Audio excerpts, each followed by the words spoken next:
Cover करेंगे POS and barcode configuration, और taxation से रिलेटेड जैसे जीएसटी, टीडीएस, टीसीएस से रिलेटेड जितने भी एस्पेक्ट्स हैं बीसी के अंदर, जो भी इंपॉर्टेंट इंपॉर्टेंट फीचर्स हैं, जो भी इंपॉर्टेंट इंपॉर्टेंट पॉइंट्स हैं, उसको आज के डे 4 में कवर करेंगे।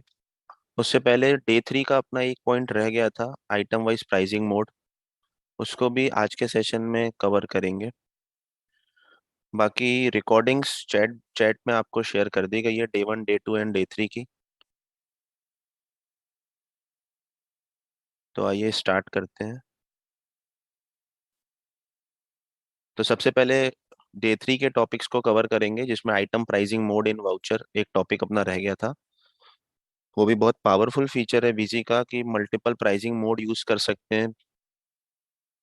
फिर उसके बाद POS and barcode configuration cover करेंगे। POS means point of sale, fast billing के लिए इसको यूज करते हैं।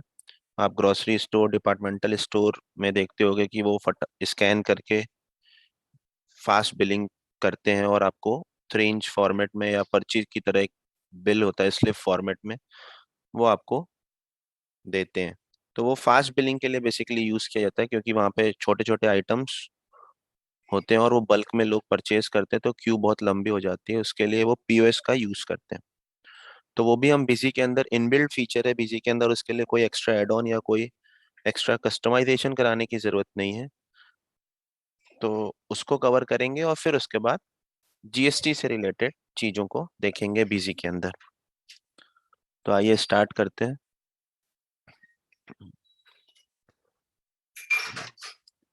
तो सबसे पहले जो अपना कल का टॉपिक है, administration configuration feature and option के अंदर इन्वेंट्री कल हम कवर कर रहे थे, जिसमें कि क्वांटिटी, डेसिमल प्लेसेस, और बीसी में हम एक आइटम की कितनी यूनिट यूज कर सकते हैं। कोई अगर क्वेश्चन आंसर सेशन में वो बताए कि बीसी के अंदर अगर हमें एक आइटम की यूनिट मेंटेन करना है तो मैक्सिमम कितनी यूनिट मेंटेन कर सकते हैं। कोई चैट बॉक्स में शेयर करे क्वेश्चन आंसर।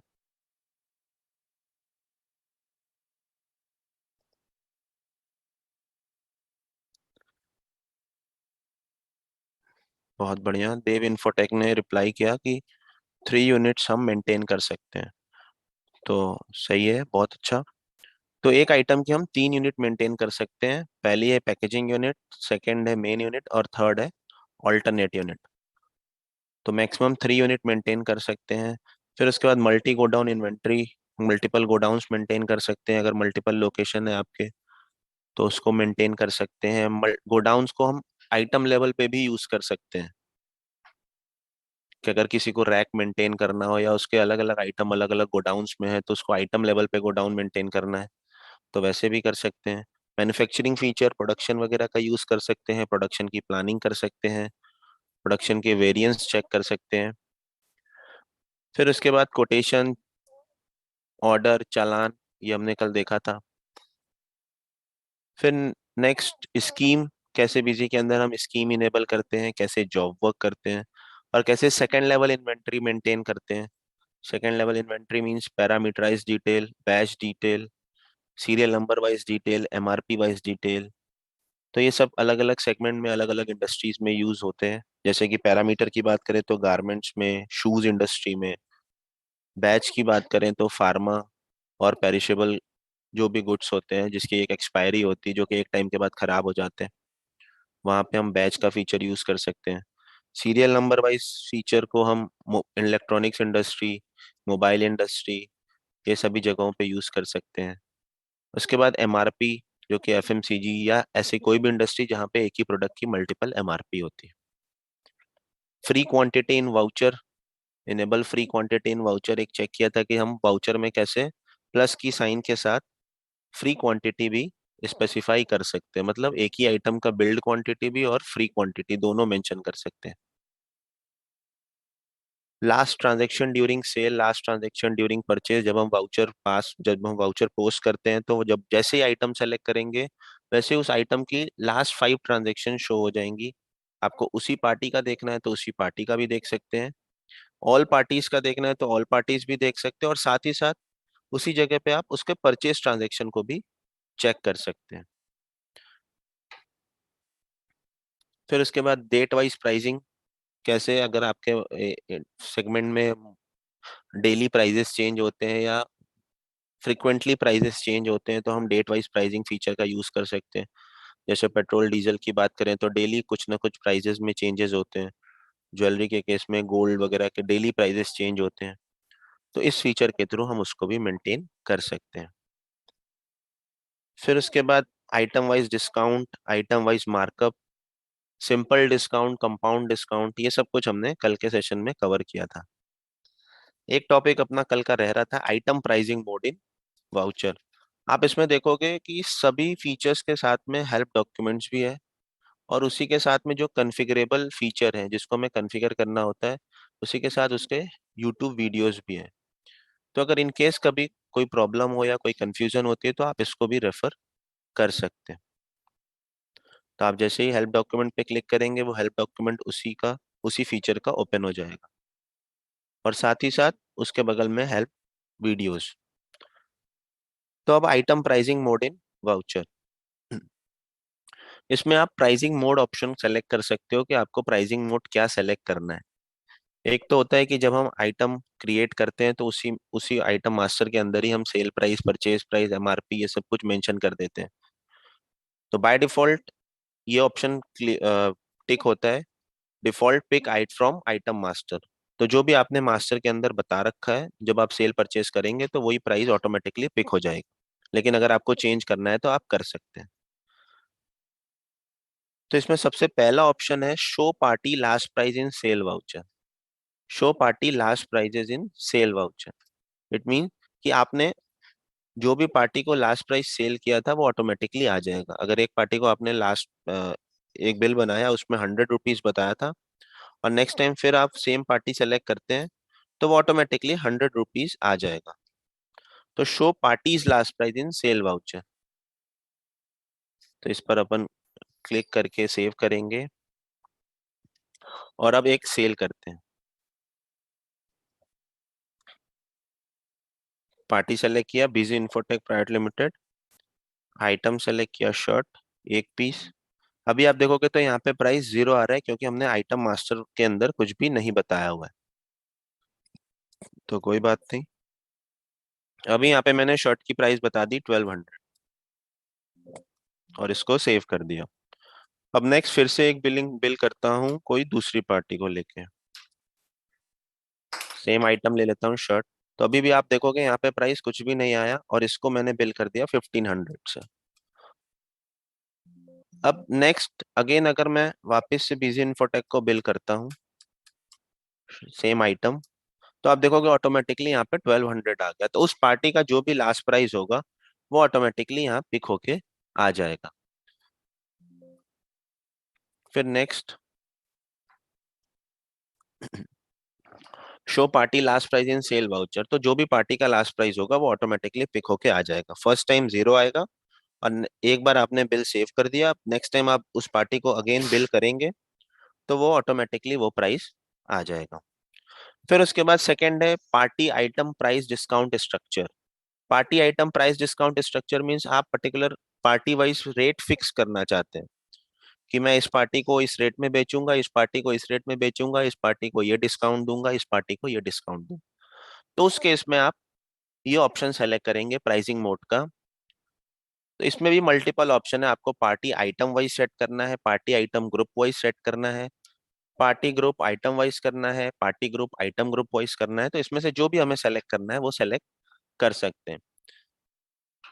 तो अभी फिलहाल के लिए हम मिक्स मोड सेलेक्ट करते हैं। मिक्स मोड में सारे ऑप्शन आ जाते हैं।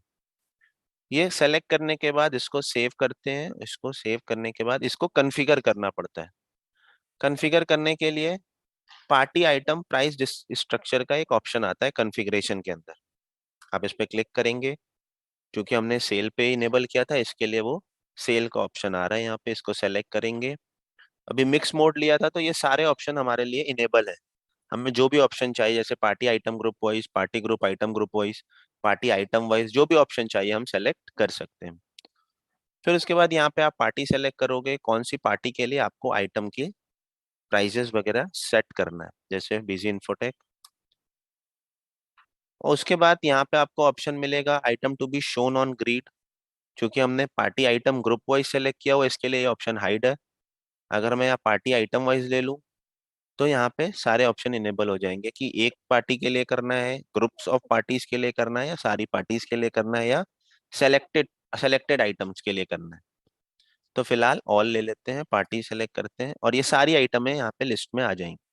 अब यहाँ पे आप पर्टिकुलर इस पार्टी के लिए बटन का रेट, कॉटन का रेट, मास्क का रेट, रेफ्रिजरेटर, शर्ट, थ्रेड, ये अलग अलग आइटम्स हैं, इनका आप यहाँ पे रेट सेट कर सकते हैं। तो इस तरीके से आप मल्टीपल पार्टीज का, जैसे अभी बनाना है तो बनाना का हमने कर दिया 120, बटन है इसका रेट फिक्स कर दिया 30, मास्क का इसका रेट फिक्स कर दिया 50, नहीं 300 कर दिया, इसका 50 कर दिया। तो इस तरीके से आप अलग अलग आइटम्स के रेट यहाँ पे पार्टी वाइज सेट कर सकते हैं। ये फिक्स हो जाएगा रेट। अब हो सकता है आपके सेगमेंट में डिस्ट्रीब्यूटर हो, होलसेलर हो, रिटेलर हो, तो सबके लिए अलग अलग प्राइजेस होंगे। तो सबका एक अलग से आप ग्रुप क्रिएट करके उसके अंदर वो सारी पार्टी को सेव करके आप यहाँ पे ग्रुप वाइज उस सभी पार्टियों का रेट फिक्स कर सकते हैं। या कोई ऐसी पार्टी है जो अच्छा कस्टमर है आपका, तो उसके लिए अलग रेट होगा, तो उसके लिए आप अलग रेट सेट कर सकते हैं। बाकियों के लिए थोड़ा ज्यादा होगा तो उनके लिए यहाँ पे अलग रेट फिक्स कर सकते हैं। तो अब इस तरीके से, अब जैसे बिजी इन्फोटेक के लिए मैंने बनाना का रेट सेट किया, अब यहाँ पे मैं बिजी इन्फोटेक सेलेक्ट करूँ और बनाना लूँ तो ऑटोमेटिकली 120 आ गया। जबकि इसका कहीं पे भी मैंने कोई रेट्स वगैरह स्पेसिफाई नहीं किया हुआ है। सेल प्राइस भी जीरो है, purchase price, MRP, minimum sale price, सब कुछ जीरो है। अब चूंकि वहां पे बता रखा था, इसके लिए वो ऑटोमेटिकली यहाँ से पिक कर लिया। अगर यही कॉटन लूँ तो यहाँ पे आप देखो ऑटोमेटिकली 300 आ गया। क्यों? क्योंकि हमने पीछे वहां पे सेट कर रखा है। तो इस तरीके से आप पार्टी वाइज आइटम के प्राइजेस को फिक्स कर सकते हैं।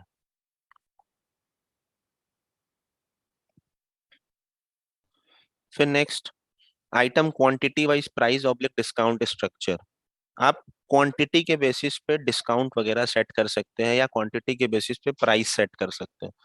फॉर एग्जांपल, अगर कोई जैसे एप्पल को ले ले, तो अगर कोई वो 10 पीस खरीदता है तो ये प्राइस में होगा, 10 से ज्यादा खरीदेगा तो ये प्राइस होगा, 50 से ज्यादा खरीदेगा तो ये प्राइस होगा, और उस पर ये डिस्काउंट जाएगा। तो दोनों चीजें आप फिक्स कर सकते हो, फिर वो चाहे कोई भी खरीदे।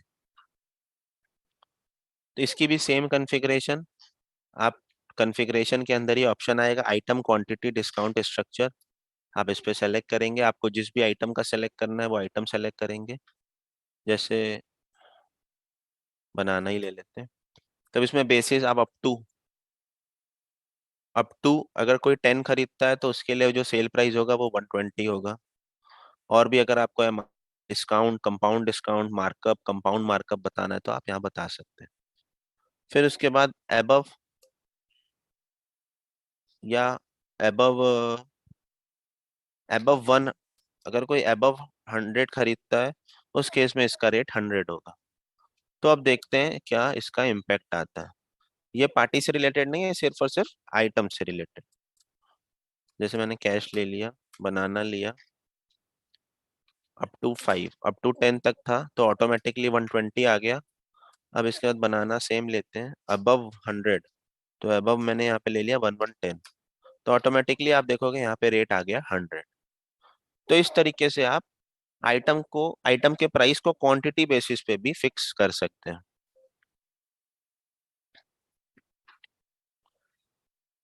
फिर उसके बाद multiple price list for item.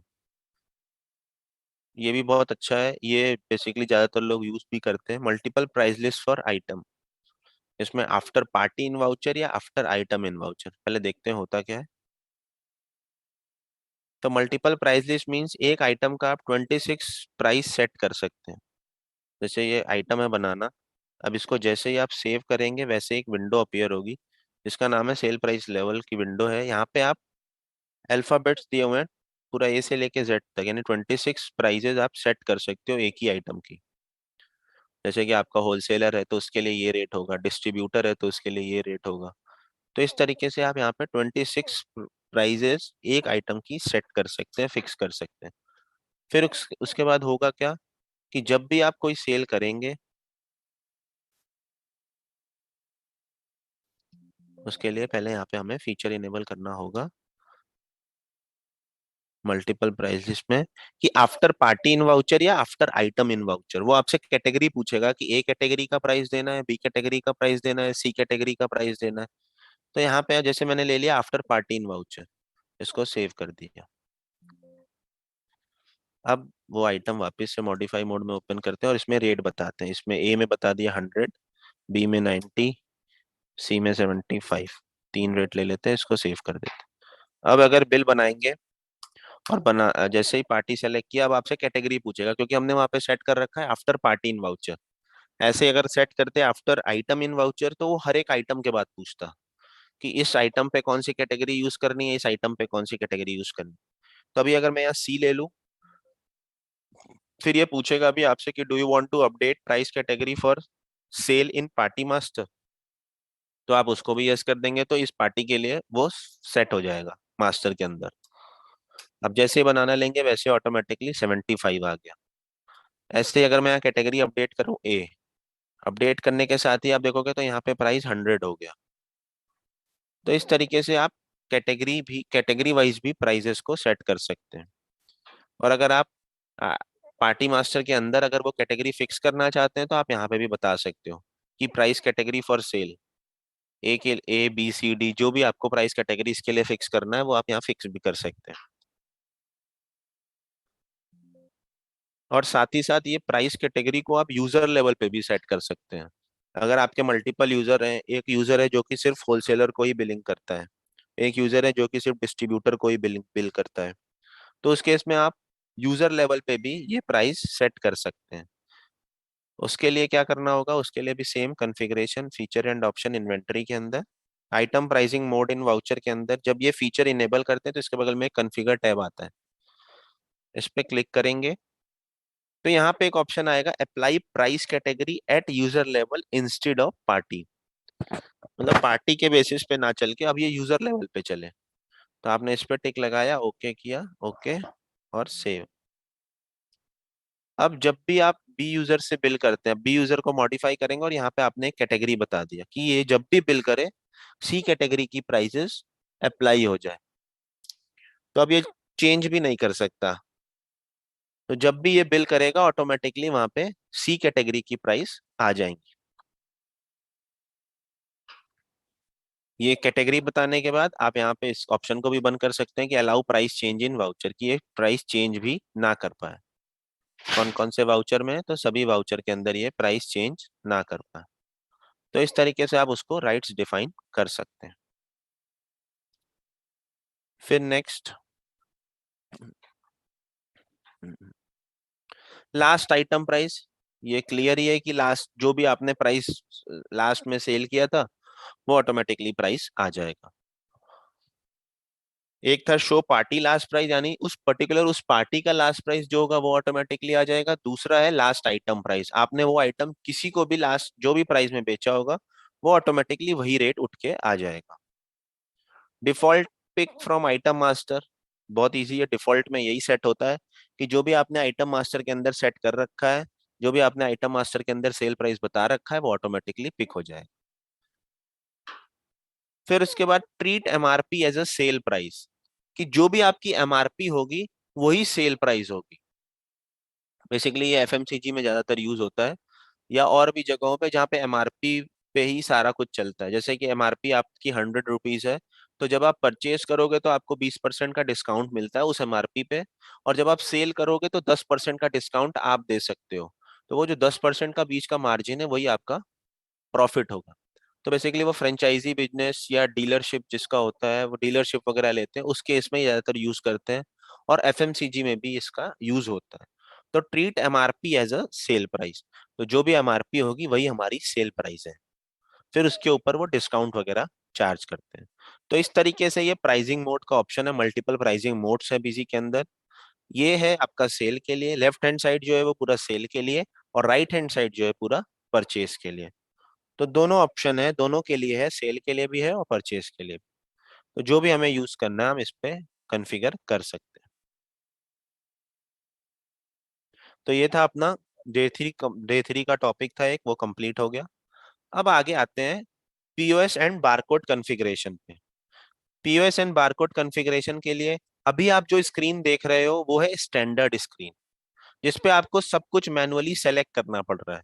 आपने आई पार्टी सेलेक्ट किया, मटेरियल सेंटर सेलेक्ट किया, अभी एंटर करेंगे तो नरेशन पे जाएगा कर्सर, फिर एंटर करेंगे तो पार्टी पे कर्सर आएगा, फिर एंटर करेंगे क्वांटिटी पे, प्राइस पे, अमाउंट पे, ये सब पे कर्सर मूव होगा।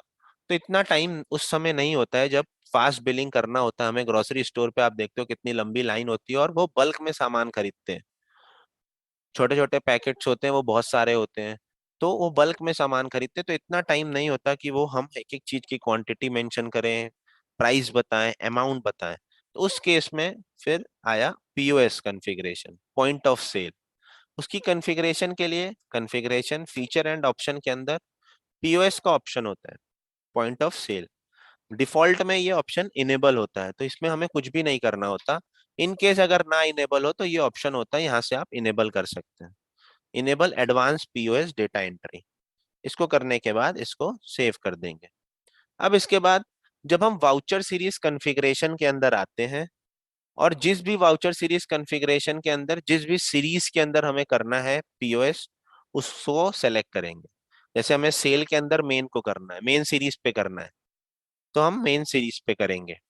डिफॉल्ट में मेन सीरीज बनी बनाई होती है, तो उस पे करना है तो हम इस पे करेंगे, इस पे वाउचर कॉन्फ़िगरेशन पर आएंगे, और राइट साइड में आप ऑप्शन देखोगे तो enable advance POS data entry का एक ऑप्शन आएगा। इस ऑप्शन को आप यस करेंगे और उसके बाद कॉन्फ़िगर एडवांस पीओएस ऑप्शन आएगा, इस पर आप क्लिक करेंगे। अब ये पीओएस की यहाँ पे कॉन्फ़िगरेशन करेंगे। जैसे कि आप देख रहे हो हर एक ऑप्शन पे आपको सेमी वेरिएबल, फिक्स्ड और वेरिएबल, ये तीन ऑप्शन आएंगे। फिक्स्ड का मतलब हो गया कि आप चेंज भी नहीं कर सकते हो, वेरिएबल का मतलब हो गया आप चेंज कर सकते हो और कर्सर भी वहां पे आएगा, कर्सर भी वहां पे जाएगा। सारे जितने भी आपके थे जैसे date, voucher number, sale type, इन सभी पे कर्सर भी जाएगा अगर आपने वेरिएबल सेट कर रखा है। सेमी वेरिएबल का मतलब उस जगह पे कर्सर नहीं जाएगा, लेकिन अगर आपको चेंज करना है ड्यूरिंग वाउचर एंट्री तो आप चेंज कर सकते हैं। तो जैसे यहाँ पे मैंने डेट सेलेक्ट किया तो डेट को मैंने बोल दिया सेमी वेरिएबल, कि अगर मेरे को चेंज करना होगा तो मैं कर सकता हूँ लेकिन कर्सर उस पर ना जाए। और यहाँ पे ले लिया सिस्टम डेट। सेल टाइप भी मैंने ले लिया सिस्टम, वो सेमी वेरिएबल, और यहाँ पे ले लिया टैक्स इंक्लूसिव। पार्टी भी सेलेक्ट कर लिया सेमी वेरिएबल कैश, या अगर आपको वेरिएबल चाहिए तो वेरिएबल भी सेलेक्ट कर सकते हैं, जैसे मैंने यहाँ पे ले लिया वेरिएबल। तो अब पार्टी की जगह पे कर्सर आएगा, तो अभी फिलहाल ले लिया मैंने semi variable. Material centre, main store fix कर दिया सेमी वेरिएबल। अब यहाँ पे एक ऑप्शन आता है pick item name from barcode. अगर आपको बारकोड से बिलिंग करना है तो इस ऑप्शन को यस करेंगे। फिर कंसोलिडेटेड आइटम व्हाइल सेविंग, आप इसको भी यस करेंगे कि अगर एक ही आइटम मल्टीपल टाइम्स स्कैन हो रही है तो वो लास्ट में कंसोलिडेट हो जाए। एचएसएन या एलियास आपको शो कराना है स्क्रीन पे, आप इस पीओएस स्क्रीन के थ्रू करवा सकते हैं। एमआरपी शो कराना है, आप एमआरपी शो करा सकते हैं। उसके बाद क्वांटिटी बाय डिफॉल्ट 1, ये सब कुछ सेमी वेरिएबल छोड़ देंगे। और उसके बाद अगर आपको मल्टीपल पेमेंट मोड यूज करना है कि वो सामने वाली पार्टी जो है वो कैश में भी पेमेंट कर सकती है, गूगल पे भी कर सकता है, फोन पे भी कर सकता है, क्रेडिट कार्ड से भी कर सकता है, तो आप इस ऑप्शन को यूज करेंगे। जैसे कैश के लिए कैश अकाउंट हो गया। दूसरा, अब एक अकाउंट क्रिएट कर लेते हैं अपना बैंक, बैंक होगा ऑलरेडी, अपना बैंक क्रिएट कर लिया और इसका कैप्शन दे दिया जीपे, कि वो कहीं से भी करेगा आएगा हमारे बैंक अकाउंट में ही पैसा। और इसमें भी ले लिया एचडीएफसी, और इस पे ले लिया फोन पे, इस पे भी एचडीएफसी ले लिया और इस पे ले लिया क्रेडिट कार्ड।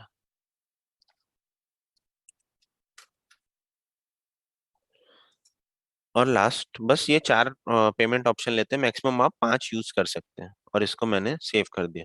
दूसरा एक ऑप्शन है इनपुट कैश स्टैंडर्ड डिटेल।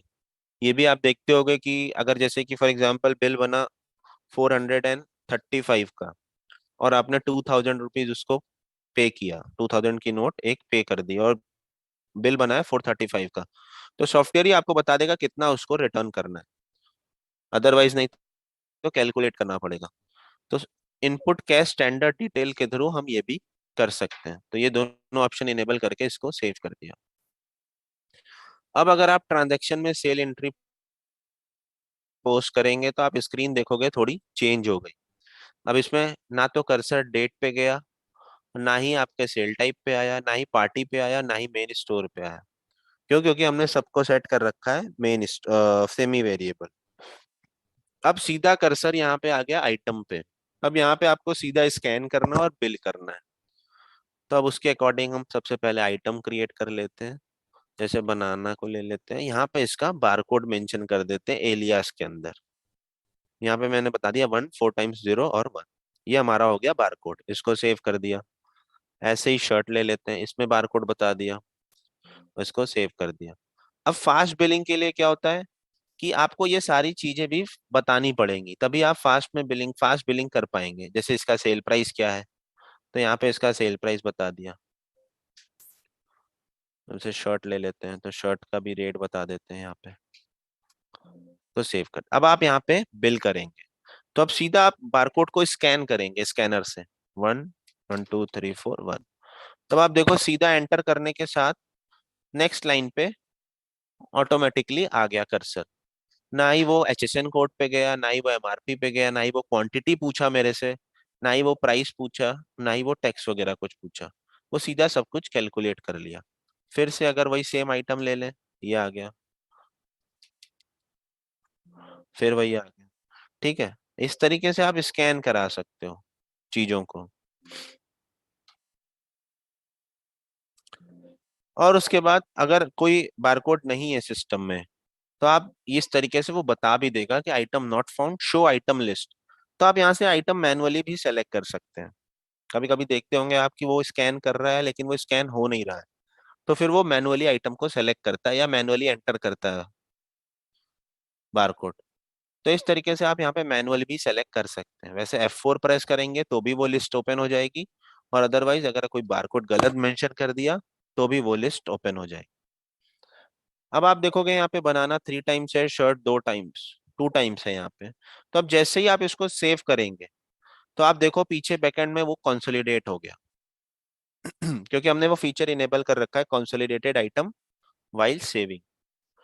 तो अब जैसे इसको आप सेव करेंगे, अब यहाँ पे आपसे पूछ रहा है इन्होंने कैसे पेमेंट किया आपको। तो 3360 रुपए का बिल बना था, तो इन्होंने कैसे पेमेंट करा। अब मान लेते हैं कि इन्होंने कैश में ही पूरा पेमेंट किया। तो 3360 का बिल बना, इन्होंने क्या दिया, इन्होंने हमें 4000 रुपये दिए। 4000 रुपये दिए, 2 2 हजार की 2 नोट दिया, या 5 5 सौ की 4 नोट। तो अब जैसे ही आप एंटर करोगे ये आपको बता देगा कैश टू बी रिटर्न, 640 रुपये इन्हें रिटर्न करना है। अदरवाइज हमें कुछ ना कुछ कैलकुलेटर या ऐसा थोड़ा सा टाइम लगेगा हमें कैलकुलेट करने में, तो वो टाइम भी आपका सेव होगा। सीधा आप बताओगे यहाँ पे उसने उन्होंने कितने पैसे दिए, और सीधा वो सॉफ्टवेयर आपको बता देगा कैश टू बी रिटर्न, तो 640 रुपीज उनको रिटर्न करना है। इसी के साथ इसको सेव कर देंगे। अब नेक्स्ट जैसे एक और बिल बना लेते हैं।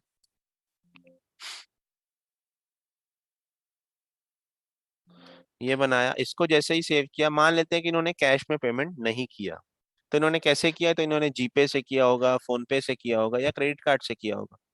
तो इसको 0 कर दिया। इसमें बोल दिया मैंने कि इन्होंने 620 रुपये जीपे कर दिया और बाकी के 1000 रुपये क्रेडिट कार्ड से पे किया। तो इस तरीके से आप बाइफरकेशन भी कर सकते हैं, और फिर ये सेव हो जाएगा। तो इस तरीके से आप यहाँ पे पीओएस की बिलिंग कर सकते हैं। कल हमने देखा था पैरामीटर में बारकोड यूज किया था, तो उस बारकोड को भी आप यहाँ पे स्कैन करा के बिल कर सकते हैं। बैच यूज किया था, तो बैच बैच नंबर को भी आप बारकोड बना के उसको भी स्कैन कर सकते हैं। सीरियल नंबर को भी स्कैन कर सकते हैं आप। तो इस तरीके से पीओएस स्क्रीन पर आप ये सारी डिटेल्स को स्कैन करके बिलिंग कर सकते हैं। अब जैसे कि अगर हम पैरामीटर को ले लें, एक एग्जांपल के लिए मैंने पैरामीटर कॉन्फ़िगर किया, वही कल वाले सारे पैरामीटर ले लिया, साइज कलर ब्रांड, और यहाँ पे जनरेट बारकोड का ऑप्शन यस है, और ये सब कुछ सेव कर दिया।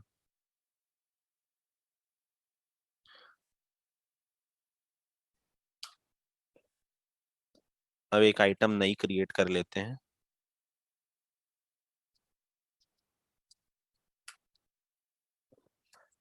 न्यू शर्ट के नाम से एक आइटम क्रिएट कर लेते हैं और इसको 18% पर करके, पैरामीटर डिटेल चाहिए, बीसीएन चाहिए, और इसको करके सेव कर लिया। अब एक परचेज ऐड करते हैं।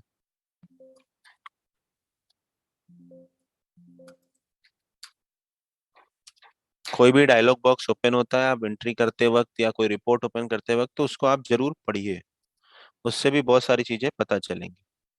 अब जैसे मैंने यहाँ पे 10 पीस ले लिया, एंटर किया, यहाँ पे साइज बता दिया कि 8 नंबर, कलर है वाइट, ब्रांड है, कुछ भी ले लेते हैं, कोई प्रॉब्लम नहीं है। यहाँ 1500 बता दिया, सेल प्राइस ले लिया 1499। 10 क्वांटिटी ने इसको बोल दिया 5 क्वांटिटी, खरीदा है मैंने 1000 में। और इसका ये बारकोड हो गया BCCE 4 टाइम्स 0 और 4। फिर नेक्स्ट ले लिया 9 ब्लू प्यूमा 1500, नहीं इसको ले लेते हैं 2000। इसमें ले लिया 1800, 5 पीस खरीदा है मैंने 1000 में। और इसका बारकोड ये आ गया, इसको मैंने यहाँ पे सेव कर दिया। तो ये सेव हो गया। अब अगर मेरे को बिल करना है, तो मैं वो जो बारकोड जनरेट किया था पैरामीटर डिटेल के अंदर, उस बारकोड को भी स्कैन करवा सकता हूँ, जैसे BCCE 1 2 3 4 4। तो आप देखोगे सीधा वो सारी डिटेल आ गई, 1 BCCE 1 2 3 4 5। तो आप देखो सीधा इस डिटेल्स आ गई। तो कल कैसे हम बिल कर रहे थे, कल हम पहले शर्ट सेलेक्ट कर रहे थे, उसकी क्वांटिटी मेंशन कर रहे थे, फिर उसके बाद पैरामीटर की विंडो खुलेगी, वहां पे हम वो डिटेल सेलेक्ट करेंगे, तो कितना टाइम वेस्ट होगा। तो इस तरीके से अगर फास्ट बिलिंग करना है तो हम पीओएस के थ्रू कर सकते हैं।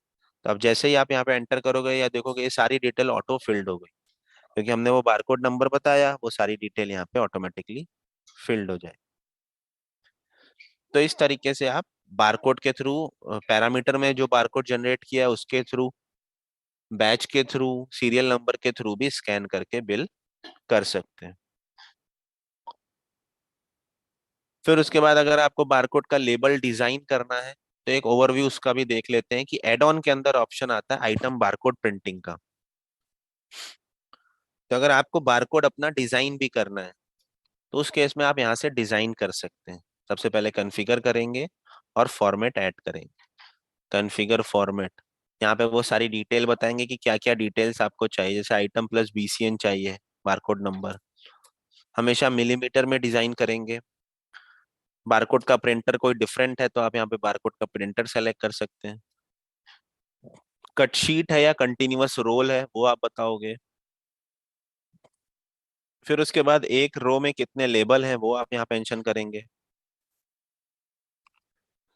टॉप मार्जिन क्या है, लेबल की हाइट क्या है, लेबल का विड्थ क्या है, वो सब आप यहाँ पे मेंशन करेंगे। वैसे कुछ कॉन्फ़िगरेशन डिफॉल्ट भी होती है, जैसे यहाँ पे प्री डिफाइन जब सेलेक्ट करेंगे, तो यहाँ पे आपसे पूछता है, ये कट शीट के केस में ही होता है कि जब आप पेपर कट शीट में खरीदते हैं तो वहां पे उसके ऊपर नंबर्स लिखे होते हैं। तो वो जो नंबर इससे मैच कर रहे हैं वो नंबर आप सेलेक्ट करोगे, तो वो ऑटोमेटिकली कॉन्फ़िगरेशन भी उसी के अकॉर्डिंग कर देगा। A4 ST 21 100 स्टिकर्स, तो इस तरीके से यहाँ पे आप सेलेक्ट कर सकते हैं। तो यहाँ पे मैंने ले लिया कस्टम, और जो भी डिटेल्स वगैरह थी यहाँ पे बोल दिया कंटिन्यूअस रोल, और ये सब कुछ करके सेव कर दिया।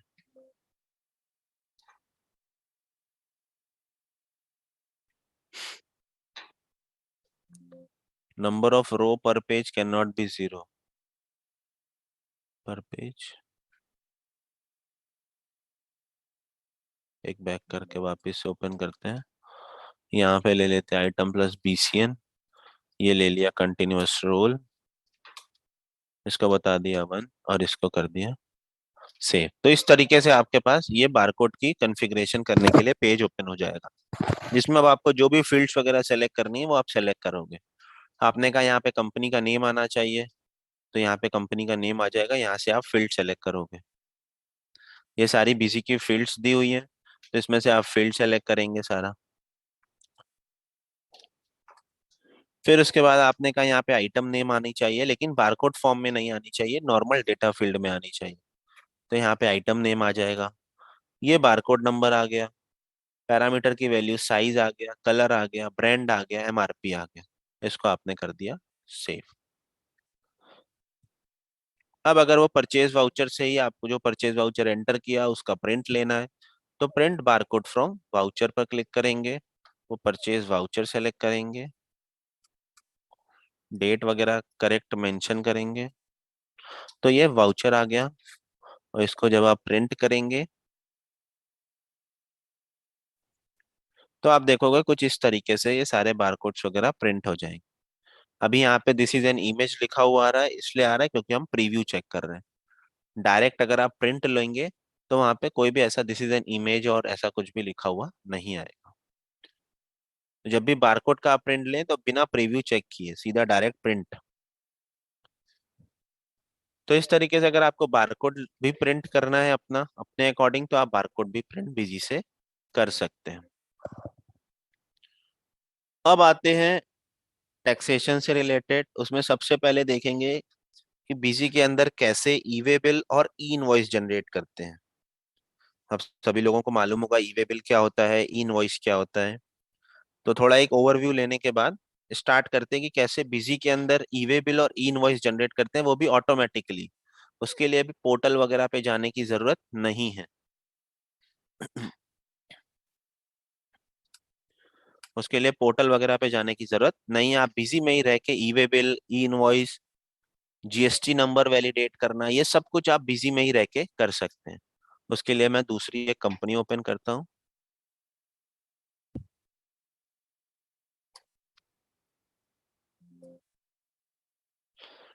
डेटा डायरेक्टरी सेट करेंगे, यहाँ से आप डेटा डायरेक्टरी सेट कर सकते हो अगर आपके multiple location multiple data directory में डेटा सेव्ड है तो।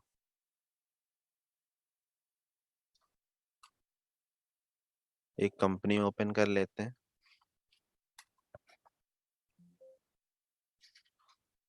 अब इसमें सबसे पहले ई पे बिल और इनवॉइस की कॉन्फ़िगरेशन करने के लिए एडमिनिस्ट्रेशन में कॉन्फ़िगरेशन पर आएंगे, इसमें फीचर एंड ऑप्शन। अभी तक हम कोई और ऑप्शन को नहीं यूज किया हुआ है, सिर्फ और सिर्फ फीचर एंड ऑप्शन के अंदर ही आपको ये सारे ऑप्शंस मिल जाएंगे। फीचर एंड ऑप्शन पर आएंगे, इसमें वैट जीएसटी का एक ऑप्शन आएगा, टाइप जीएसटी है। रिटर्न फाइलिंग फ्रीक्वेंसी अगर आपको अपनी मालूम है कि डिफॉल्ट मतलब मंथली है या क्वार्टरली है, तो आप यहाँ फिक्स भी कर सकते हो, अदरवाइज डिफॉल्ट भी छोड़ सकते हैं। और यहाँ से आप अपना जीएसटी नंबर अगर कुछ गलत मेंशन कर दिया है तो यहाँ से आप चेंज कर सकते हैं। ये कंपनी का जीएसटी नंबर है। तो एडिट करते वक्त हमने देखा था पहले दिन दूसरे दिन कि आप कंपनी एक बार क्रिएट करने के बाद सब कुछ एडिट कर सकते हैं, एक्सेप्ट एक्सेप्ट क्या नहीं कर सकते।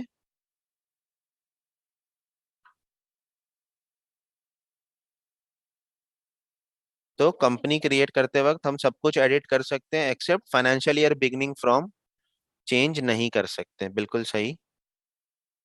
तो फाइनेंशियल ईयर बिगनिंग फ्रॉम हम चेंज नहीं कर सकते। तो अगर हमें जीएसटी नंबर में कोई मिस्टेक कोई मेंशन कर दिया है, जीएसटी नंबर चेंज करना है, तो आप वेट जीएसटी के अंदर आके अपनी कंपनी का जीएसटी नंबर चेंज कर सकते हैं, या कोई मिस्टेक है तो आप इसको ठीक कर सकते हैं। फिर उसके बाद आपको ऑप्शन आएगा ईवे बिल रिक्वायर्ड। आपको ईवे बिल की जरूरत है, तो ईवे बिल होता क्या है, तो ईवे बिल एक प्रोविजन बनाया है गवर्नमेंट ने, जिसमें जब भी आपका मूवमेंट ऑफ गुड्स होगा और वो पर्टिकुलर उस अमाउंट को क्रॉस करेगा, जैसे अगर हम सेंट्रल की बात करें तो 50,000 से ज्यादा अगर क्रॉस करता है वो अमाउंट, तो उस केस में आपको ईवे बिल बनाना कंपलसरी होता है, मैंडेटरी होता है। और अगर हम लोकल की बात करें तो लोकल के केस में स्टेट वाइज होता है, हर एक स्टेट का अपना अपना होता है। जैसे दिल्ली की बात करें तो वो 1 लाख है, कि अगर आपने कोई बिल बनाया वो 1 लाख से ज्यादा अमाउंट का है, देन उस केस में आपको ई वे बिल बनाना कंपलसरी है लोकल के केस में। और दिल्ली से बाहर की बात करें तो उस केस में 50,000। ये 50,000 सबके लिए है, सारे स्टेट्स के लिए। कि आप कोई भी स्टेट से दूसरे स्टेट में माल भेजते हैं उस पे ई वे बिल एप्लीकेबल है, तभी एप्लीकेबल है जब वो अमाउंट 50,000 से ज्यादा का होगा। तो इस ऑप्शन को हमने यस किया, ई वे बिल रिक्वायर्ड यस करेंगे और कन्फिग करेंगे। यहाँ पे आप अपना प्लेस बताएंगे कि आपकी कंपनी कहाँ पर है, कौन से प्लेस पर, क्या उसका पिन कोड है। फिर उसके बाद किस अमाउंट के बाद से ई वे बिल लगना स्टार्ट होगा सेंट्रल ट्रांजेक्शन के लिए। तो यहाँ पे हमने बता रखा है 40,000, आपका जो भी हो, जैसे 50,000 है तो 50,000 भी बता सकते हैं। E way bill required for local transaction, क्या लोकल ट्रांजेक्शन के लिए भी ई वे बिल की जरूरत है, तो आपने इस ऑप्शन को भी यस कर देंगे। और for both B to B, B to C या only B to B, e way bill जो आपको जनरेट करना है वो दोनों के लिए करना है, यानी बी टू बी या बी टू सी दोनों के लिए करना है, या सिर्फ और सिर्फ बी टू बी के लिए करना है। अब B to B, B to C क्या होता है, तो बिजनेस टू बिजनेस और बिजनेस टू कंज्यूमर, कि अगर सामने वाली पार्टी रजिस्टर्ड है, वो भी जीएसटी में है, आप भी जीएसटी में है, तो वो हो गया आपका बी टू बी। और आपने किसी को, जो एंड यूजर होते हैं, जैसे वो माल खरीदते हैं या कुछ भी ग्रोसरी स्टोर से जैसे ग्रोसरी खरीदते हैं, तो वो अपने खुद के कंजम्पशन के लिए यूज करते हैं, ना कि रीसेल के लिए, तो वो हो गए अपने बी टू सी। तो वैसे ई वे बिल जो एप्लीकेबल होता है वो दोनों के लिए होता है, चाहे आप बी टू बी वालों को बिल करो, चाहे आप बी टू सी वालों को बिल करो, अगर अमाउंट क्रॉस हो रहा है तो आपको बी ई वे बिल बनाना पड़ेगा। तो इसके लिए यहाँ पे ऑप्शन सेलेक्ट कर लेंगे both B to B and B to C. फिर उसके बाद amount after which e way bill is applicable, अगर लोकल की बात करें तो कितने अमाउंट के बाद से ई वे बिल एप्लीकेबल होता है, तो वो आप यहाँ पे मेंशन करेंगे, जो भी आपके स्टेट का होगा। फिर उसके बाद distance after which e way bill is applicable, तो पहले स्टार्टिंग में जब ई वे बिल आया था देन उस केस में डिस्टेंस का भी था, कि 10 किलोमीटर तक अगर आप कितने भी रुपए का माल भेजो कोई प्रॉब्लम नहीं, उस पे ई वे बिल बनाने की जरूरत नहीं है। अगर हम दिल्ली की बात करें तो वो 10 किलोमीटर था पहले, कि अगर आप 10 किलोमीटर के अंदर में अगर कोई माल आप इधर उधर मूवमेंट कर रहे हैं गुड्स का, देन उस केस में आपको ई वे बिल बनाना कंपलसरी नहीं है। तो अब ऐसा कोई भी ऑप्शन नहीं है, अगर आपके स्टेट में या किसी के स्टेट में हो तो वो आप यहाँ पे मेंशन कर सकते हैं। Amount on which e way bill is applicable, bill amount या टैक्सेबल अमाउंट, तो ई वे बिल जो हमें एप्लीकेबल होता है वो बिल अमाउंट पे होता है, यानी टोटल बिल के अमाउंट पे। फिर उसके बाद enable auto generation of E way bill, ये मतलब मेन ऑप्शन यही है अपना बीजी का, कि आपको ऑटो जनरेट करना है ई वे बिल। देन उस केस में आप ई वे बिल ऑप्शन को यस करेंगे, और ई वे बिल पोर्टल पे जाके एक छोटी सी कॉन्फ़िगरेशन करना पड़ता है, ई वे बिल के पोर्टल को लॉगिन करना पड़ता है और उसकी एक छोटी सी कॉन्फ़िगरेशन होती है, वो इस हेल्प से आपको देखना होगा, क्योंकि हम यहाँ पे लॉगिन नहीं कर सकते। प्रोसेस पूरा बता देता हूँ कि गवर्नमेंट ने बोला हुआ है कि आप डायरेक्ट हमारे पोर्टल पर नहीं आ सकते, कोई भी सॉफ्टवेयर आप डायरेक्ट डेटा मेरे पोर्टल पे नहीं भेज सकते। उसके लिए गवर्नमेंट ने एक मीडिएटर बनाया हुआ है बीच में, जिसका नाम होता है जीएसपीस, जिसको हम बोलते हैं जीएसपीस, जीएसटी सुविधा प्रोवाइडर्स। तो जो मल्टीपल जीएसपीस होते हैं, बहुत सारे जीएसपी है मार्केट में, तो बिजी का जो दो जीएसपी के साथ टाई अप है वो है वेबटेल इलेक्ट्रोसॉफ्ट प्राइवेट लिमिटेड और एक है Pinnacle Finserv advisor private limited. ये दो जीएसपी के साथ बिजी का टाई अप है। आप इन दोनों के ऊपर जीएसपी की यूजर आईडी पासवर्ड क्रिएट करेंगे, ईवे बिल पोर्टल आप अपना लॉगिन करेंगे और उस पर वेबटेल और पिनेकल की जीएसपी आईडी कॉन्फ़िगर करेंगे। कॉन्फ़िगर करने के बाद वही सेम जीएसपी आईडी पासवर्ड आप यहाँ पे मेंशन कर देंगे, वेबटेल की अलग होगी, पिनेकल की अलग होगी, तो दोनों की आप जीएसपी यूजर आईडी पासवर्ड यहाँ मेंशन करेंगे और इसको सेव करेंगे। जब भी आप ये कॉन्फ़िगर करेंगे तो आप वेबटेल के साथ साथ पिनेकल की भी हैंड टू हैंड ही जनरेट कर लेंगे। इससे होगा क्या कि कभी भी अगर वेबटेल का सर्वर डाउन है, देन उस केस में वो लोड जो है ऑटोमेटिकली स्विच होकर पिनेकल के पास चला जाएगा, तो इससे आपका काम रुकेगा नहीं, कोई प्रॉब्लम नहीं आएगी। तो वेबटेल का आप, जैसे कि यहाँ पे हमने वेबटेल का बताया हुआ है और इसको बता के इसको सेव कर दिया। अभी ई इनवॉइस को बंद करते हैं और इसको सेव कर देते हैं। अब ईवे बिल बनाने के लिए क्या क्या चीजों का ध्यान रखना है, तो नॉर्मल जब आप अकाउंट्स वगैरह क्रिएट करते हैं अपने, तो आपने यहाँ पे पार्टी का नेम डाल दिया, प्रिंट नेम डाल दिया, उसका ग्रुप ले लिया, एड्रेस मेंशन कर दिया, उसका जीएसटी नंबर मेंशन कर दिया,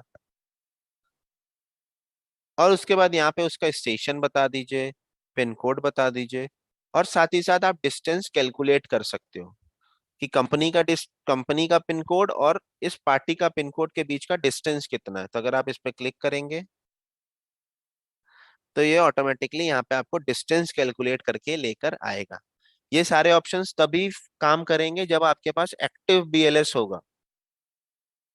हमने स्टार्टिंग में डिस्कस किया था कि सॉफ्टवेयर जो होता है वो 1 साल के लिए, 2 साल के लिए, 3 साल के लिए आप बीएलएस एक्सटेंड करा सकते हैं।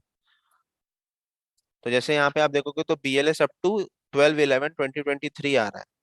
तो इस पीरियड के बाद काम नहीं करेगा ये सारे फीचर्स, अगर मैं रिन्यू नहीं कराऊंगा तो। बाकी सारा आपको नॉर्मल बिलिंग वगैरह करना है तो आप कर सकते हो। तो यहाँ से अपडेट कर देंगे और इसको सेव कर देंगे। अब अगर आपको ईवे बिल बनाना है तो आप नॉर्मल इनवॉइस बनाएंगे सबसे पहले। यहाँ मैंने डेट डाल दी आज की, पार्टी सेलेक्ट किया, उसके बाद यहाँ पे आइटम सेलेक्ट किया। अभी तक नॉर्मल बिल बना रहे हैं और कुछ भी एक्स्ट्रा नहीं कर रहे। एक पीस लिया, या 10 पीस ले लेते हैं, 4K। कोई डिस्काउंट वगैरह है तो आप दे देंगे। तो आप देखोगे ये 42,000 रुपए का इनवॉइस बन गया। जैसे ही आप इसको सेव करेंगे वैसे ही एक ट्रांसपोर्ट की विंडो अपीयर होगी, जिसमें आप ट्रांसपोर्टर अगर है आपका कोई, तो वो ट्रांसपोर्टर का नाम बताएंगे। यहाँ पे ट्रांसपोर्टर ऐड करने के लिए ऐड न्यू का ऑप्शन है, यहाँ पे आप ऐड कर सकते हो। ट्रांसपोर्टर आईडी का मतलब हो गया उसकी जीएसटी नंबर, उस ट्रांसपोर्टर का जीएसटी नंबर। तो अगर आप खुद लेके जा रहे हैं, खुद अपनी व्हीकल से जा रहे हैं, तो यहाँ पे आपने सेल्फ बता दिया। जीआर नंबर अगर है तो ठीक है। व्हीकल नंबर बताएंगे, क्योंकि आप अपनी गाड़ी से लेके जा रहे हैं तो आपको व्हीकल नंबर पता होगा। कौन से स्टेशन पे जा रहा है, कौन से पिन कोड पे जा रहा है, वो सब ऑटोमेटिकली अपने मास्टर से उठा लेगा। अगर नहीं तो आप यहाँ पे मैनुअल बता भी सकते हैं। E way bill required option yes कर देंगे, चेक डिस्टेंस ऑटोमेटिकली आ जाएगा। फिर उसके बाद mode of transport. Mode of transport क्या होता है कि आप किस तरीके से मूवमेंट ऑफ गुड्स कर रहे हैं, रोड से, एयर से, रेल से, शिप से, कैसे आपका मोड ऑफ ट्रांसपोर्ट है। तो रोड, डिफॉल्ट में रोड सेलेक्ट कर लेते हैं। सेलेक्ट ऑटोमेटिकली रहने देंगे, ये ऑटोमेटिकली जो भी आपकी कैटेगरी होगी सेलेक्ट कर देगा कि ये सप्लाई है, एक्सपोर्ट है, जॉब वर्क है, या जो भी आपके रीजंस होंगे वो ऑटोमेटिकली सेलेक्ट कर देगा। या नहीं तो आप मैनुअल भी सेलेक्ट कर सकते हैं कि आप ये जो गुड्स इधर उधर कर रहे हैं वो किस पर्पस के लिए कर रहे हैं। For personal use, for exhibition के लिए, या लॉट्स में, जैसे कि आप बहुत सारा सामान है तो आप लॉट्स में इधर उधर कर रहे हैं, पहले थोड़ा सामान लेके गए फिर दूसरी बार में फिर थोड़ा सामान लेके जाएंगे, तो यहाँ पे आप एसकेडी, सीसीडी, सीकेडी लॉट्स वगैरह सेलेक्ट कर सकते हैं। जॉब वर्क के लिए तो जॉब वर्क सेलेक्ट कर सकते हैं। तो यहाँ पे अभी ऑटोमेटिकली सेलेक्ट कर लेते हैं। फिर वैसे ही ट्रांजैक्शन टाइप। ट्रांजैक्शन टाइप समझने की चीज होती है कि 4 तरीके के ट्रांजैक्शंस होते हैं। सबसे पहला होता है रेगुलर। सबसे पहला होता है regular. Regular means party Delhi की है, मतलब कंपनी दिल्ली की है और माल भेजना है राजस्थान। ये सिंपल अपना दो स्टेट आया यहाँ पे, दिल्ली और राजस्थान। कंपनी दिल्ली की है और पार्टी राजस्थान की है, तो ये हो गया अपना रेगुलर ट्रांजैक्शन। दूसरा आता है bill to ship to. Company Delhi की है, पार्टी राजस्थान की है, लेकिन माल जाएगा महाराष्ट्र। होता है ऐसा भी कि आप मेरे बिहाफ पे डायरेक्टली बिल महाराष्ट्र माल भेज दो। बिल मेरे को करो लेकिन आप माल जो भेजो वो महाराष्ट्र भेज दो। तो कंपनी हो गई दिल्ली की, पार्टी हो गई राजस्थान की, और उसके बाद जो माल डिस्पैच होगा वो कहाँ पे जाएगा, महाराष्ट्र जाएगा। तो ये हो गया बिल टू शिप टू। इस ट्रांजेक्शन को बोलेंगे बिल टू शिप टू। फिर थर्ड होता है bill from dispatch from. Means company Delhi की है, लेकिन जो इसका गोडाउन है वो है राजस्थान में। ठीक है, कंपनी दिल्ली की है, उसी कंपनी का जो गोडाउन है वो है राजस्थान में, और पार्टी है महाराष्ट्र की। तो यानी अब कंपनी का दो एड्रेस हो गया, डिस्पैच एड्रेस अलग हो गया और कंपनी की बिलिंग डिटेल अलग हो गई। तो बिल फ्रॉम डिस्पैच फ्रॉम। ठीक है, बिल बनेगा दिल्ली से, माल निकलेगा राजस्थान से और जाएगा कहाँ पे, तो महाराष्ट्र जाएगा। तो ये हो गया bill from dispatch from. Bill to ship to, bill from dispatch from का ही कॉम्बिनेशन होता है, कॉम्बिनेशन ऑफ 2 और 3। यानी कंपनी दिल्ली की, डिस्पैच होगा राजस्थान से, पार्टी महाराष्ट्र की, माल जाएगा वेस्ट बंगाल मान लेते हैं। तो इस तरीके से ये ट्रांजैक्शन टाइप होता है। ये भी आप जैसे डेटा फिटिंग करेंगे वैसे ऑटोमेटिकली ट्रांजैक्शन टाइप सेलेक्ट हो जाएगा। और इसके बाद इसको सेव करेंगे। जैसे ही सेव करेंगे आपसे पूछेगा do you want to generate e way bill, आप यस करेंगे। ऑटोमेटिक सेलेक्ट करना है, जेसन से बनाना है, गवर्नमेंट टेम्पलेट से बनाना है, या प्लेन एक्सेल से बनाना है। तो जब हमारे पास एक्टिव बीएलएस है तो उस केस में हम यहाँ पे ऑटोमेटिक सेलेक्ट करेंगे। फिर उसके बाद ओके करेंगे और यहाँ पे पॉसिबल एरर्स को चेक करेंगे कि कोई हमने मिस्टेक तो नहीं करा हुआ। तो यहाँ पे जो भी पॉसिबल एरर्स होंगे, जो भी इनवैलिड डेटा होगा, वो यहाँ पे आपको शो करेगा।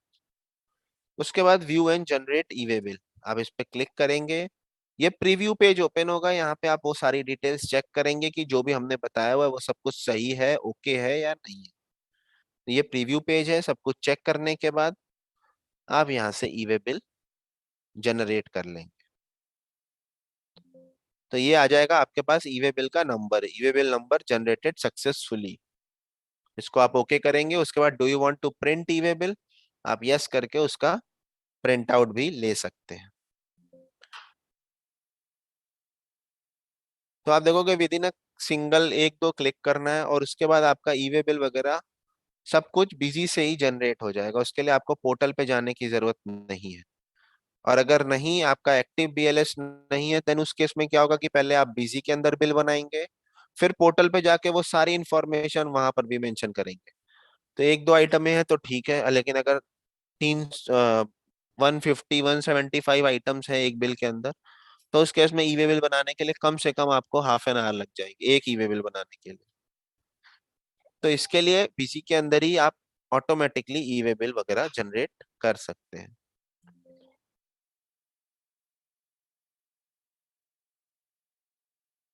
ठीक है। फिर उसके बाद जैसे ही आप अपने इनवॉइस का प्रिंट लेंगे तो वहां पे भी ई वे बिल नंबर उस पे भी प्रिंट होके आ जाएगा। जैसे ये इनवॉइस जनरेट किया था, इसका आप प्रिंट आउट लेंगे तो यहाँ पे भी आप देखोगे उस ई वे बिल का नंबर प्रिंट होके आ जाएगा। सेम ऐसे ही ई इनवॉइस भी जनरेट करते हैं। तब ई इनवॉइस क्या होता है? तो ई इनवॉइस भी एक प्रोसेस है जिसको इलेक्ट्रॉनिकली ऑथेंटिकेट किया जाता है। अब ये ऑथेंटिकेट कौन करता है? तो एनआईसी पोर्टल होता है। गवर्नमेंट ने एक राइट्स दे रखा है एनआईसी पोर्टल को, वो आपके इनवॉइसेस को इलेक्ट्रॉनिकली ऑथेंटिकेट करता है कि जो भी आपने इनवॉइसेस बनाए तो उसके अंदर वो सारी डिटेल्स मेंशन है या नहीं है। और वो डिटेल्स जैसे ही आप ई इनवॉइस जनरेट करते हैं वैसे ही वो आपके जीएसटीआर 1 के अंदर भी अपलोड हो जाता है। तो सेम इसके लिए भी इनवॉइस रिक्वायर्ड ऑप्शन यस करेंगे। लेकिन अब ये इनवॉइस कौन बनाएगा? क्या सभी लोग बनाएंगे? क्योंकि ईवे बिल तो सभी लोग बनाते हैं, जो भी रजिस्टर्ड पर्सन है वो ईवे बिल जनरेट करता है। लेकिन क्या ई इनवॉइस सभी लोग बनाएंगे? तो ऐसा नहीं है। अभी तक का जो करंट टर्नओवर है वो 10 करोड़ का है, कि जिसका भी टर्नओवर 10 करोड़ या 10 करोड़ से ज्यादा का है वो ई इनवॉइस बनाएगा। क्या ई इनवॉइस सभी इनवॉइसेस पे बनेगा? तो नहीं, सिर्फ और सिर्फ बी टू बी इनवॉइसेस पे बनेगा। एक्सपोर्ट की इनवॉइसेस होंगे उस पर बनेगा, लेकिन बी टू सी इनवॉइसेस पर नहीं बनेगा। अब टर्नओवर कैसे डिसाइड होगा कि 10 करोड़? क्योंकि अभी हो सकता है, अभी तो mid of the financial year चल रहा है, दिसंबर चल रहा है। तो अब दिसंबर तक में मान लेते हैं मेरा 6 करोड़ ही हुआ है। अब मार्च तक में क्या होगा मुझे नहीं पता। हो सकता है 10 करोड़ हो सकता है ना भी हो। तो कैसे डिसाइड करेंगे कि टर्नओवर क्या मैं ई इनवॉइस बनाऊंगा या नहीं बनाऊंगा? तो जब से जीएसटी आया, जीएसटी कब से आया? तो 1 जुलाई 2017 से, 1 जुलाई 2017 से लेके अभी तक की डेट में किसी भी फाइनेंशियल ईयर में अगर आपका टर्नओवर 10 करोड़ गया है, देन उस केस में आप ई इनवॉइस के लिए एलिजिबल हैं। तो ध्यान रहे, आगे पीछे के कोई भी फाइनेंशियल ईयर को नहीं देखना है कि प्रीवियस फाइनेंशियल ईयर में मेरा 10 करोड़ था कि नहीं था। 1 जुलाई 2017 से लेके अब तक किसी भी फाइनेंशियल ईयर में अगर आपका 10 करोड़ गया है तो उस केस में आपको ई इनवॉइस बनाना कंपलसरी है। बाकी हो सकता है 1 जनवरी से ये 5 करोड़ हो जाए लिमिट, तो फिर और भी लोग इसके अंदर इन्वॉल्व हो जाएंगे। तो इसमें भी सेम कॉन्फ़िगरेशन आपसे पूछ रहा है, from place, pin code, GSP की यूजर आईडी पासवर्ड, पिनेकल की यूजर आईडी पासवर्ड। तो आप ईवे बिल के लिए जो भी जीएसपी यूजर आईडी पासवर्ड बनाए होंगे, वही same GSP user ID password आप इसमें भी बता देंगे। दोनों के लिए अलग अलग e-way bill user ID password नहीं बनाना, कि ईवे बिल के लिए अलग बनाए और इनवॉइस के लिए अलग बनाए, दोनों के लिए सेम चलेंगे। उसके बाद इसको भी सेव कर देंगे। अब उसके बाद अगर इनवॉइस जनरेट करना है तो इनवॉइस जनरेट कर लेते हैं। सेम वो सारी डिटेल वगैरह मेंशन करेंगे।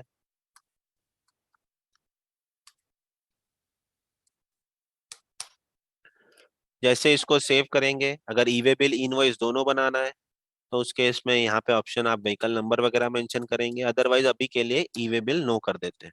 इनवॉइस रिक्वायर्ड ऑप्शन यस है ऑटोमेटिकली, यस कर दिया। इसमें भी ट्रांजैक्शन टाइप आपका चार होता है, regular, bill to ship to, bill from dispatch from और कॉम्बिनेशन ऑफ 2 और 3। एक बार फिर से बता देता हूँ। रेगुलर मीन्स कि आपका जहाँ पे दो स्टेट इन्वॉल्व है, जैसे कि आप दिल्ली की हो, कंपनी दिल्ली की है, माल जो जाएगा, जो पार्टी है वो हमारी राजस्थान की है, तो दिल्ली टू राजस्थान माल चला जाएगा।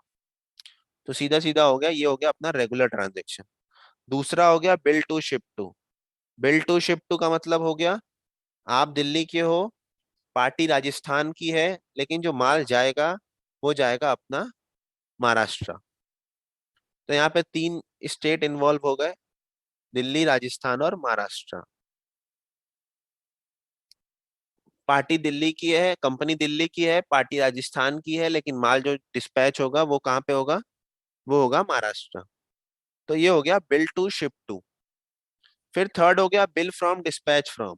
मतलब कंपनी आपकी दिल्ली की है, लेकिन कंपनी का एक गोडाउन जो है या कंपनी की एक ब्रांच जो है वो राजस्थान में भी है। तो कंपनी दिल्ली की है, कंपनी ने डिस्पैच कहाँ से किया है, तो राजस्थान से डिस्पैच किया, और माल कहाँ पे जाएगा, तो महाराष्ट्र जाएगा। तो ये हो गया अपना बिल फ्रॉम डिस्पैच फ्रॉम। फिर फोर्थ ऑप्शन आता है कॉम्बिनेशन ऑफ 2 और 3। मतलब यहाँ पे चार चार स्टेट इन्वॉल्व होंगे या चार लोकेशन इन्वॉल्व होंगी। कंपनी दिल्ली की है, डिस्पैच होगा राजस्थान से, पार्टी है महाराष्ट्र की, और गुड्स जो डिलीवर्ड होगा वो कहाँ पे होगा, तो वो बंगाल में होगा। तो यहाँ पे चार हो गए, तो इसको कहते हैं कॉम्बिनेशन ऑफ 2 और 3। तो जैसे ही यहाँ पे आप bill from dispatch from select करेंगे, वैसे ही यहाँ पे ऑप्शन आपसे पूछेगा डिस्पैच डिटेल के लिए, कि किस जगह से माल आपका जो है इशू होगा, किस जगह से आपका डिस्पैच होगा। तो फिलहाल यहाँ पे ऑटोमेटिकली छोड़ देते हैं इसको भी, और इसको सेव करते हैं। Save this voucher, do you want to generate automatic JSON, तो ऑटोमेटिक ही लेंगे। चेक पॉसिबल एरर करेंगे सबसे पहले, तो कोई भी एरर नहीं है। व्यू एंड जनरेट, और उसके बाद generate e invoice. Within a second e invoice generate हो जाएगा, और ई इनवॉइस का एक्नॉलेजमेंट नंबर हमारी स्क्रीन पे शो होगा। जैसे आप इसको यस करोगे, do you want to print e invoice, आप इस पे क्लिक करेंगे और यहाँ पे ई इनवॉइस सक्सेसफुली जनरेट हो जाएगा, और उसी का उसका प्रिंट ले लेंगे। तो एनआईसी पोर्टल के थ्रू ये ई इनवॉइस को इलेक्ट्रॉनिकली ऑथेंटिकेट किया जाता है, और साथ ही साथ उसका ये डिजिटल सिग्नेचर भी यहाँ पे आ जाएगा। अब इसके बाद इसके जो रूल्स होते हैं वो ये होते हैं कि आपको अपने स्टैंडर्ड इनवॉइस पर, आपको अपने बिल बिल पर भी ई इनवॉइस का क्यूआर कोड लगाना मैंडेटरी है। तो जैसे ही आप बिजी के अंदर स्टैंडर्ड फॉर्मेट से प्रिंट लेंगे, बिजी के अंदर ऑटोमेटिकली वो क्यूआर कोड भी आ जाएगा। ये आप देखोगे तो ई इनवॉइस का क्यूआर कोड है, तो ये ऑटोमेटिकली आ जाएगा, जो कि कंपलसरी है। तो इस तरीके से बिजी के अंदर आप ऑटोमेटिक ई वे बिल और ऑटोमेटिक ई इनवॉइस जनरेट कर सकते हैं।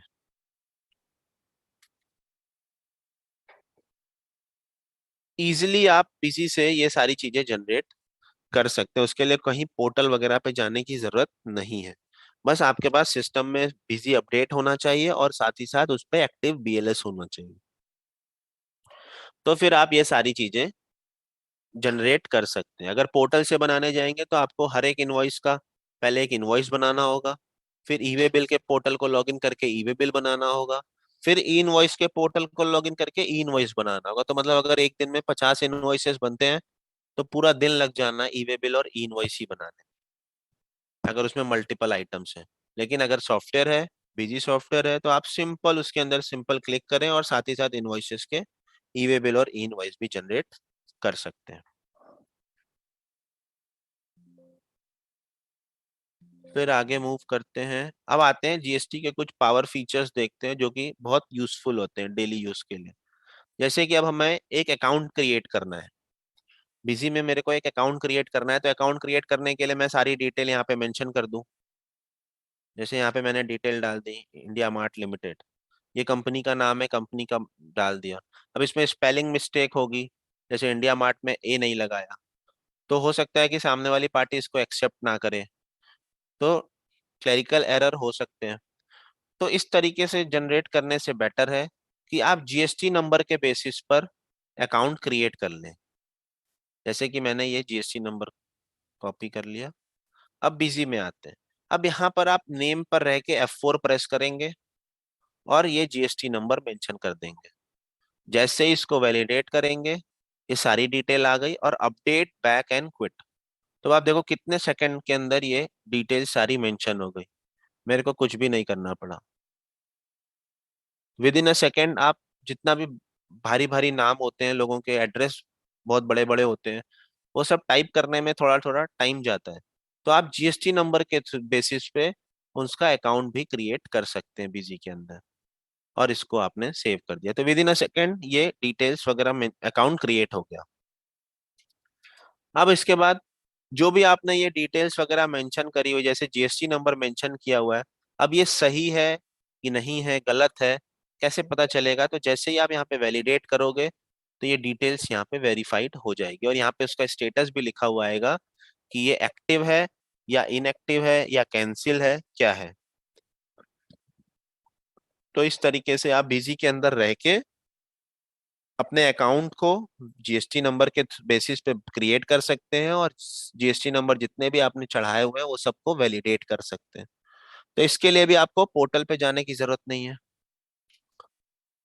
फिर उसके बाद अब आप जब आइटम क्रिएट करते हैं उस पे एचएसएन कोड मेंशन करते हैं। अब ये एचएसएन कोड सही है गलत है कैसे पता चलेगा? तो उसके लिए भी आप यहाँ पे सिंपल वैलिडेट करेंगे, और वो बता देगा कि ये जो एचएसएन कोड है ये वैलिड है, और इसका डिस्क्रिप्शन स्मार्टफोन्स है। वो इस आइटम से लिंक नहीं कर रहा है क्योंकि हमने ऐसे ही डमी के लिए बनाया हुआ है। और उसके बाद अगर आपको सर्च करना है तो आप सर्च भी कर सकते हो, जैसे आपने कहा कि मेरे को ऑटोमोबाइल्स के एचएसएन कोड सर्च करने हैं, तो आपने यहाँ पे लिख दिया ऑटोमोबाइल, और यहाँ पे डिस्क्रिप्शन से आपने यहाँ पे सर्च किया ऑटोमोबाइल, इसको आप सर्च करोगे तो डिस्क्रिप्शन के बेसिस पे भी आपको वो सारे एचएसएन कोड शो कर जाएगा, दिखा देगा यह लिस्ट में। अब आपको कोई 2 डिजिट पता है एचएसएन कोड की, फॉर एग्जांपल 87, तो आप यहाँ पे सर्च करोगे तो 87 के 2 डिजिट के, 4 डिजिट के, और 4 से ज्यादा डिजिट के भी एचएसएन कोड यहाँ पे आ जाएंगे। तो जो भी आपके ट्रेड का हो उसको आप सेलेक्ट कर सकते हैं।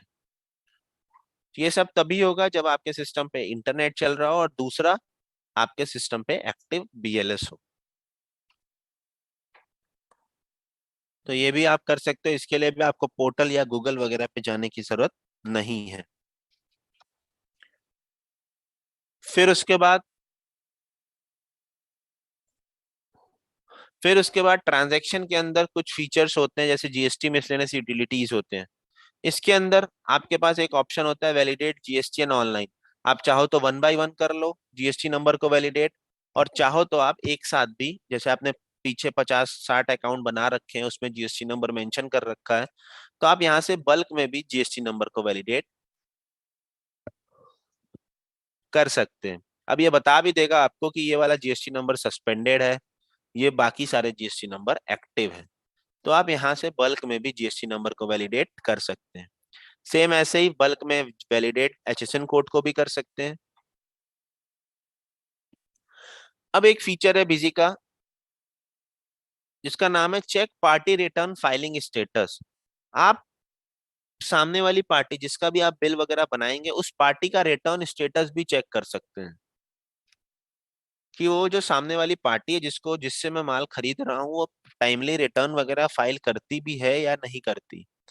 उसके लिए भी आपको पोर्टल पे जाने की जरूरत नहीं है। जैसे आपने यहाँ पे वन पार्टी सेलेक्ट किया, चेक फ्रॉम जीएसटी पोर्टल। अब यहाँ पे आप पार्टी सेलेक्ट करेंगे कि किस पार्टी का आपको चेक करना है। जैसे हम इंडिया मार्ट ही ले लेते हैं, 2022-23, और बोथ GSTR 1 GSTR 3B और बोथ।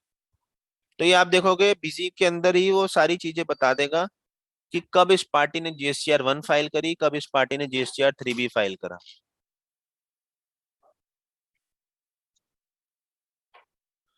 तो इस तरीके से आप बिजी के अंदर किसी भी पार्टी का जीएसटी रिटर्न फाइलिंग स्टेटस भी चेक कर सकते हैं कि उसने अप्रैल की GSTR 1 कब फाइल करी, GSTR 3B कब फाइल करी, मई की कब फाइल करी, 3B कब फाइल करी। अभी नवंबर की नहीं करी हुई है, तो जब नवंबर की डेट आएगी उसके उससे पहले वो भी फाइल कर देंगे। दिसंबर, जनवरी, फरवरी, मार्च। क्योंकि अगर सामने वाली पार्टी रिटर्न फाइल नहीं करेगी तो कहीं ना कहीं अगर आप उससे परचेज करते हैं तो प्रॉब्लम होती है, तो उस पर आपको इनपुट नहीं मिल पाता। जीएसटी का इनपुट होता है वो आप नहीं क्लेम कर सकते क्योंकि सामने वाली पार्टी ने रिटर्न फाइल नहीं करी, तो कहीं ना कहीं हमारा नुकसान होगा। तो इसके लिए ये सारी डिटेल्स आप यहाँ से चेक कर सकते हैं कि सामने वाली पार्टी जो है रिटर्न फाइल करती है टाइमली या नहीं करती। अब डिस्प्ले पर आते हैं जीएसटी के रिपोर्ट्स पर, जिसमें आपको मल्टीपल रिपोर्ट्स मिलेंगे जैसे जीएसटी समरी। इसको आप चेक कर सकते हो मंथ के एंड में। मंथ के एंड में आप यहाँ पे इसमें देखेंगे कि इनपुट आउटपुट कितना आ रहा है, मेरे को जीएसटी गवर्नमेंट को पे करना है या गवर्नमेंट से मेरे को लेना है। तो वो सारी डिटेल यहाँ पे आपको मिल जाएगी इनपुट आउटपुट जीएसटी के अंदर, जीएसटी समरी के थ्रू। अब आते हैं जीएसटी रिटर्न, जो कि आपको टाइमली रिटर्न फाइल करना होता है। तो कौन कौन से रिटर्न को यूज करते हैं? तो एक होती है आईएफएफ, जो कि क्वार्टरली रिटर्न जो फाइल करते हैं उनके लिए होती है। जो क्वार्टरली रिटर्न फाइलर होते हैं उनको आईएफएफ फाइल करनी होती है, वो भी मंथली। फिर GSTR 1 जो कि रेगुलर के अंदर होते हैं और मंथली रिटर्न फाइल करते हैं, वो GSTR 1 रिटर्न फाइल करेंगे। और साथ ही साथ GSTR 3B। तो दोनों की अलग अलग ड्यू डेट्स होती हैं। उस ड्यू डेट से पहले आपको GSTR 1 और GSTR 3B फाइल करना होता है। अब बीजी के अंदर ऑप्शन होता है रिटर्न फाइल करने का। ये तो हो गया व्यू करने के लिए, आपको अगर कुछ देखना है तो आप इसको रिपोर्ट को ओपन करके देख सकते हैं कि कौन कौन से इनवॉइसेस कितने बने हुए हैं, सब कुछ ओके है नहीं है। तो ये सब कुछ यहाँ से आप देख सकते हैं। लेकिन अगर आपको रिटर्न फाइल करना है, GSTR 1 रिटर्न फाइल करना है, आप इस पे एंटर करेंगे तो बेस्ट ऑप्शन जो बीजी के अंदर है वो है डायरेक्ट अपलोड। सिंपल, आप डायरेक्ट अपलोड पे क्लिक करिए, पोर्टल पे वो सारी इंफॉर्मेशन चली जाए।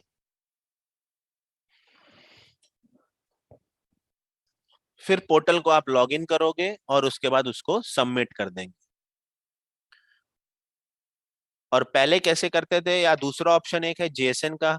तो अब जेसन के थ्रू करना है तो जेसन में आपको एक तो फाइल निकालनी पड़ेगी, एक्सपोर्ट करेंगे एक फाइल को और उसके बाद उसको पोर्टल पे अपलोड करेंगे। तो वो एक थोड़ा लंबा प्रोसेस हो जाएगा। तो डायरेक्ट अपलोड के थ्रू आप सिंपल डायरेक्ट अपलोड पे क्लिक करेंगे और वो सारी डिटेल्स आपकी पोर्टल पे अपलोड हो जाएंगी। ऐसे ही अगर जो क्वार्टरली रिटर्न फाइलर है वो मंथली मंथली आईएफएफ फाइल करेगा, उस केस में भी वो डायरेक्ट अपलोड पे क्लिक करेगा और वो डिटेल सारी पोर्टल पे अपलोड हो जाएंगी। 3B आपको मैनुअल करना पड़ता है क्योंकि 3B के अंदर सिर्फ और सिर्फ फिगर्स होते हैं। अब जान लेते हैं GSTR 1 होता क्या है। अब ये इतनी सारी रिटर्न्स आ रही, GSTR 1, GSTR 2, GSTR 3B, GST-ITC 4, GSTR 9, इतनी मल्टीपल रिटर्न्स आ रहे हैं, वो सब होते क्या है? तो GSTR 1 क्या होता है, तो जितनी भी आप सेल्स करते हो ड्यूरिंग द पीरियड, जो भी पीरियड की है, जैसे अगस्त की है तो अगस्त के पीरियड में आपने जितनी भी सेल करी हुई है, जिस भी पार्टी को करी हुई है, B2B, B2C, एक्सपोर्ट, वो सारे इनवॉइसेस आपको डिटेल्ड फॉर्म में GSTR 1 के अंदर शो होते हैं। तो GSTR 1 के अंदर सेल्स की फिगर होती है with detailed. GSTR 2 return file नहीं करते, लेकिन एक GSTR 2 भी एक रिटर्न है, इसको फाइल करना नहीं होता। उसके अंदर परचेज की सारी डिटेल्स होती हैं। GSTR 3B जो कि मंथली, चाहे क्वार्टरली फाइलर हो चाहे मंथली फाइलर हो, वो GSTR 3B तो फाइल करेगा ही करेगा। उसके अंदर आपके सिर्फ फिगर्स होते हैं। अगर अगस्त महीने में कितनी सेल हुई है, कितनी परचेज हुई है, कितना जीएसटी का अमाउंट है, सिर्फ और सिर्फ उसके अंदर फिगर्स होते हैं। GSTR 9 आपकी एनुअल रिटर्न होती है, साल के आखिरी में या जो भी उसकी ड्यू डेट होती है उससे पहले आपको GSTR 9 फाइल करना होता है।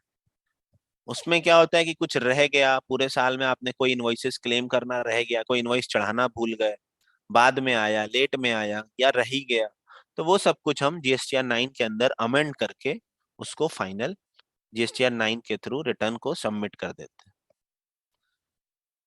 तो ये है अपना बिजी के अंदर जीएसटी का प्रोसेस, जो कि बहुत इजी और कंप्लीट जीएसटी सोल्यूशन है बिजी के अंदर।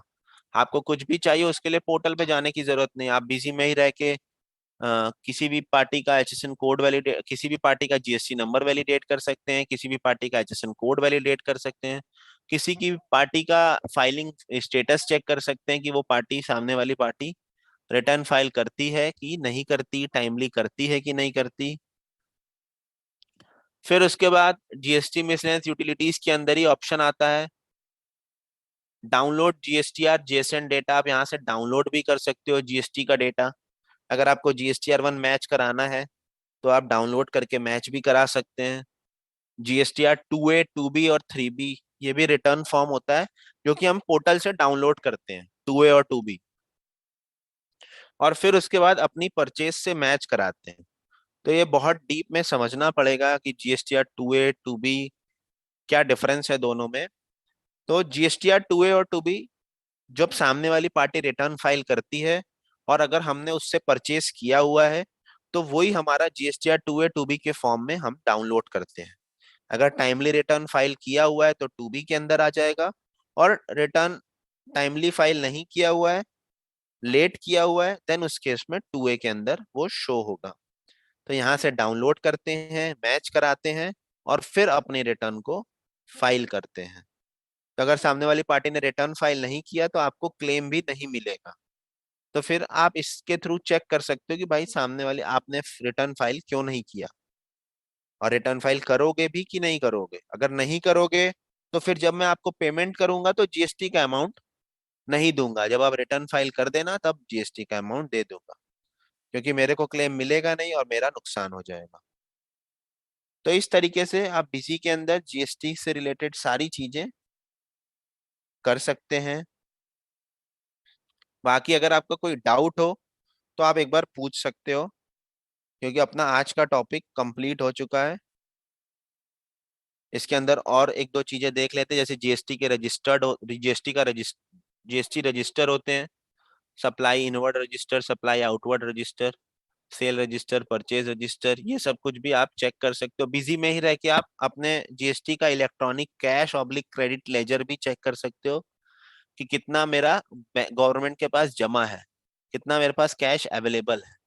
तो वो सब कुछ भी आप इसी के अंदर से चेक कर सकते हैं। जीएसटी अदर रिपोर्ट्स के अंदर मल्टीपल रिपोर्ट्स होती हैं, उसको आप चेक कर सकते हो। जीएसटी ऑडिट रिपोर्ट्स होते हैं, उसके अंदर भी मल्टीपल चीजें होती हैं कि कोई आपने कॉमन मिस्टेक तो नहीं करी, कोई पार्टी का जीएसटी नंबर इनवैलिड तो नहीं है।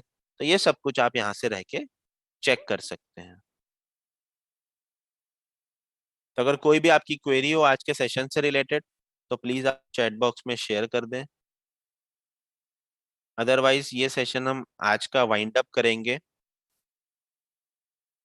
और कल लास्ट डे है जिसमें इंटरप्राइज के फीचर्स को कवर करेंगे, जितने भी इंटरप्राइज से रिलेटेड फीचर्स हैं, अप्रूवल कैसे बीसी के अंदर यूज कर सकते हैं, कैसे मल्टीपल ब्रांचेस क्रिएट करते हैं बीसी के अंदर, वो सब कुछ हम इसके अंदर कवर करेंगे।